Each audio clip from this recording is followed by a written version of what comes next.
Infiniti， 中文翻译叫做英菲尼迪。他们新推出的这款 JX 呢，是一款具有着一定越野性能的7人车。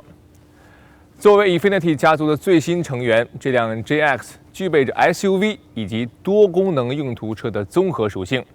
那么它的竞争对手呢，是我们在市面上经常看到的沃尔沃的 XC90 以及奥迪 Q7。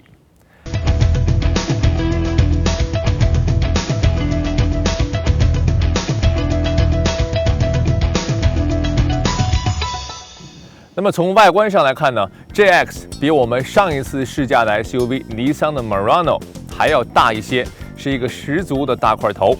同时的配备了第3排的座椅，它基本款的售价呢是从4万美元起，主要针对的市场呢是需要更大的空间以及稳重度的大家庭。JX 可以说是尼桑 Murano 的换壳版本，因为它们都采用了同一款引擎以及同一个底盘系统。那么 JX 的主流型号呢，就是这一款 JX35。和 Murano 一样 ，JX 也采用了一款 CVT 的无级变速箱，从0到100公里加速仅需要8秒多一点。在油耗方面和 Murano 也相差无几，城市和高速的油耗分别为18和24 miles per gallon。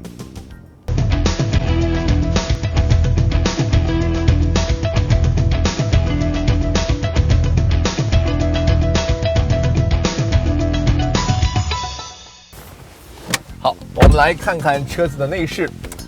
整个感觉是非常温馨的。我们看到了相对来讲比较大面积的木质元素，感觉有一点家居的感觉。同时呢，我很喜欢这个中控台的罗列非常清晰，各个功能键一目了然。后视倒车映像呢，我们可以看到在这边，它不但在屏幕的左边会显示到后边有哪些障碍物，同时呢，它在右边1/3的地方会有单独的一个小视频，来告诉您从天空俯瞰车子的一个角度。当车子在倒车的时候呢，也许我们的肉眼看不到后面有哪些障碍物。方向盘上的这个按键，只要打开的话，它的后边和前面的自动探测障碍物的技术呢就会开启。当车子自动察觉到后面有哪些障碍物，但是我们没有发现的时候呢，车子会自动的停住，来确保安全。既然是一款3排座椅的 SUV， 那么它的实用性和空间的充足感自然是它最大的一个卖点。我坐在驾驶员的座位上，感觉头部还有腿部的活动空间都非常的充足，游刃有余。那么整个的皮座椅呀，还有方向盘，触摸感都非常的舒适。车子第2排的空间呢，明显不如第1排，从座椅到地毯的距离呢比较矮。而腿部的活动空间呢，也没有前排这么充裕。那好在呢，它的这个座椅后背呢可以仰合，加上这款车呢，它配备了 DVD 娱乐系统，所以在跑长途的时候呢，也是打发时间的非常好的一样东东。第2排的座椅呢分为2部分，这部分还有那部分小的，2部分的座椅呢都可以前后调节。那么如果要进到第3排的话呢，很简单，只要把旁边的扶手拉起来，座椅会自动合上，只要往前一推，这边的空间还是很大的，那么就可以很轻松的坐到第3排了。那么这个第3排座椅呢，它只有2个小的座椅，对于一般成年人来讲的话呢，坐起来呢可能会感觉些许的拥挤，所以给小朋友们坐就是再好不过的了。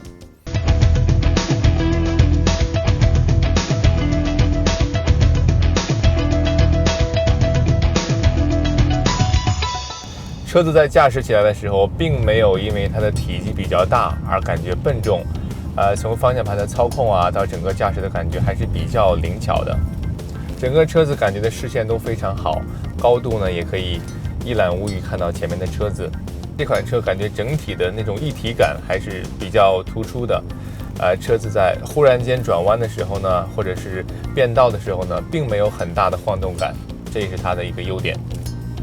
刚开始微踩油门的时候呢，车子的加速感并不是很明显，但是呢，这一点，从另外一个角度上来讲的话呢，也增强了当你一个大家庭出游的时候，增加它的安全系数。踩刹车的时候呢，还是比较灵敏的。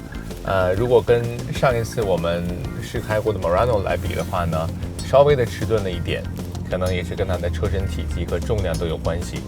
GX 在这一点上做的比较出色的就是它既拥有了日本车的轻盈和轻便，同时呢不会让你感觉到不安全，也不会感觉到非常发飘。那么当遇到路面上比较凹凸不平的路况的时候呢，车子也不会上下的浮动非常严重。我们刚刚听到了哔哔的一个声音，那么车子前面的目录呢在显示 The road is slippery， 就是路面比较发滑。那么这一点的话，我开过许多其他车子，从来没有看到过还有这种细微的提醒，也是非常人性化的一个配置。在关后备箱的时候，如果一旦碰到一些东西，车子会自动感应到，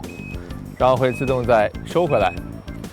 这一点我觉得也比较人性化。我们再看后备箱的空间，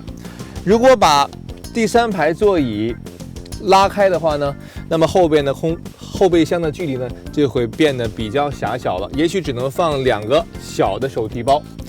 但是我们看到这里边呢，它有一个暗藏的一个小的储物格，里边可以放一些零散的小东西和小物品。我们现在把第3排座椅放倒。放倒的话呢，基本上后备箱的尺寸呢就和一般正常的 SUV 的后备箱尺寸差不多了，还可以放一些大的物品啊，或者出门旅游呢都完全没有问题。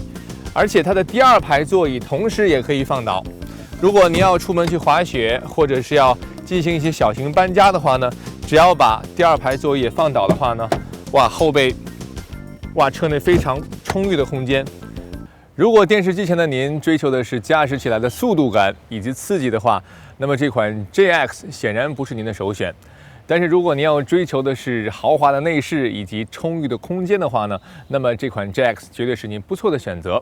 同时，对于那些不太敢开大车，因为怕开起来会磕磕碰碰的女性驾驶者们来讲呢，GX 提供的倒车障碍物自动探测技术呢，更是解决了一大难题。整体来讲，不错的油耗、稳健的驾驶感以及绝对充裕的空间，都是值得您去亲自体验一下的地方。好了，感谢您收看这一期的新车试驾，再会。